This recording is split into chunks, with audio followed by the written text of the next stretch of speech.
So the trade deadline has passed, and, well, the Raptors made a couple of moves. Well, several moves if we factor in the OG and Siakam trades that happened weeks before this, but I digress. They started it off by trading the juniors, that being Otto Porter Jr. and Lewis, along with the weakest of the first-round picks that they have for this upcoming draft, in order to get Kelly Olynyk and Ochai Agbaji from the Utah Jazz, which, honestly, kind of a surprising move. Not that Ochai is some amazing prospect, it's just kind of surprised that Utah is giving up on him so soon. He was the 14th pick in the 2022 draft, and he's been pretty decent when given minutes. I say when given minutes because he's been in a pretty crowded frontcourt between Keontae George this season, Colin Sexton and THT last season, and he tends to get pulled pretty quick. But he's been pretty productive when given the opportunity, albeit he's not the greatest of shooters. Yes, that corner 3 statistic is really nice.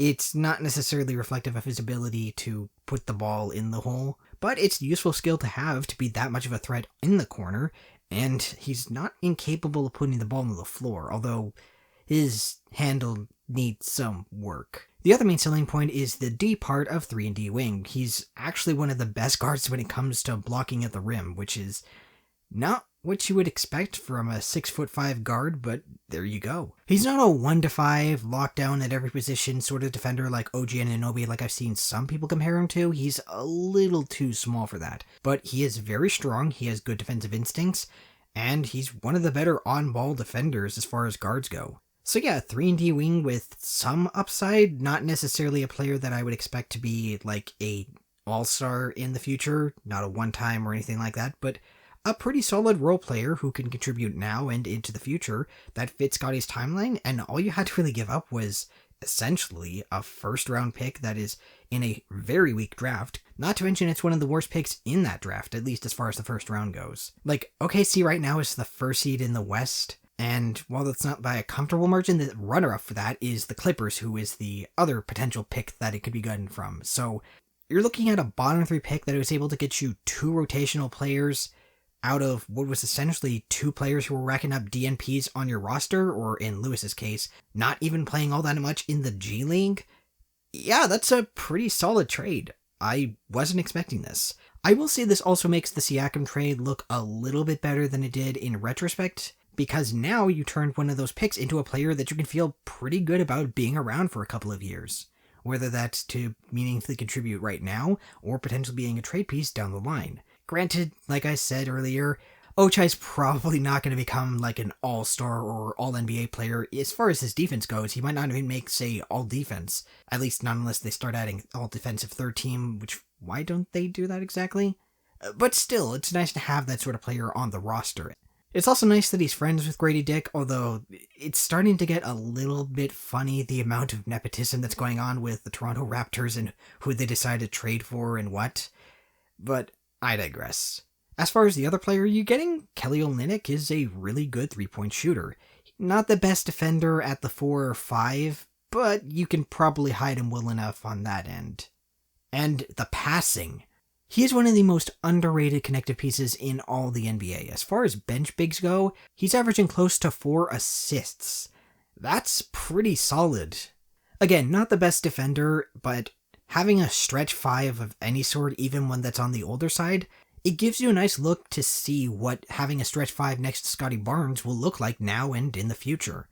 Because that's been one of the big problems with the Raptors for the past 2 seasons. They haven't really had a big who's been able to stretch the floor out for them. And just to be clear, this goes when they had Siakam as well. Bringing in Jakob Poeltl, he doesn't shoot threes. Let's just leave it at that. So yeah, when you break down the Pascal Siakam trade and it's 2 Pacers firsts, Ochai Agbaji, and Kelly Olynyk, and you also technically gave up Otto Porter Jr., but that's besides the point. The trade looks a lot better than it did before. Oh, and you also got Bruce Brown, who didn't get traded, but he's probably going to be moved on draft night, potentially to move up depending on which teams land where in the draft and if they want to get off a bad contract, but speculation for another time.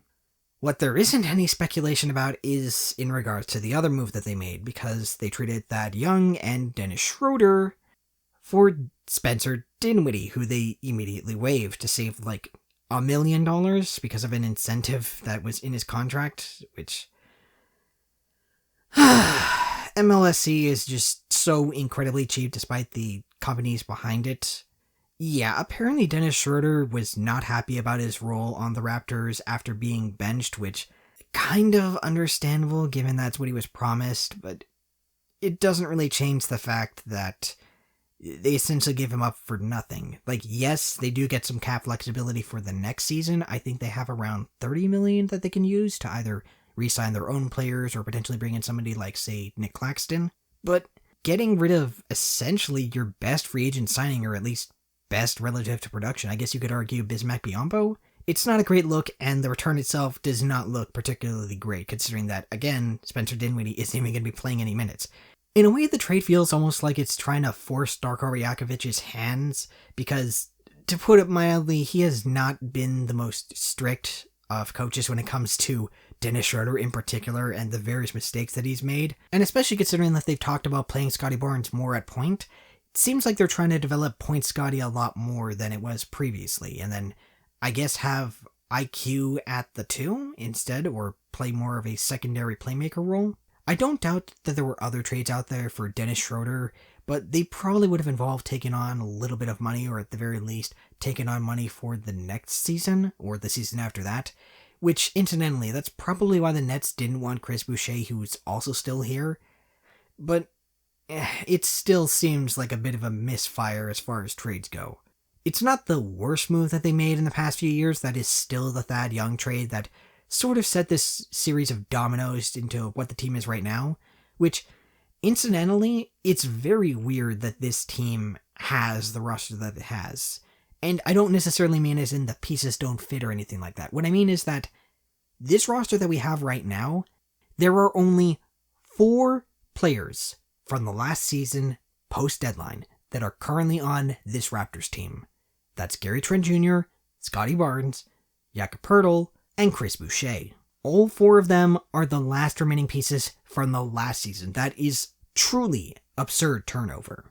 And that speaks to the level of indecisiveness that's plagued the team for the past 2 seasons, trying to waffle between competing and developing some of the younger players like Gary Trent Jr. and Scotty Barnes, and not really succeeding in either field.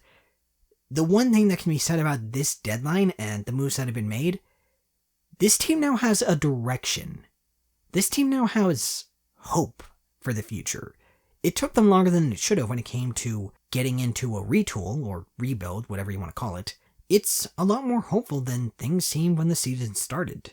I don't know what the future holds for the Toronto Raptors, but at the very least, I'm interested in seeing where things go from here. And I'm not just talking about what's going to happen on court for the rest of this season.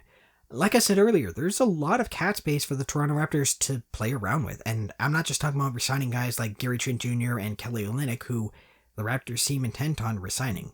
Admittedly, this free agency class is kind of weak, but there's a couple of decent role players or even borderline star players that you could potentially pick up.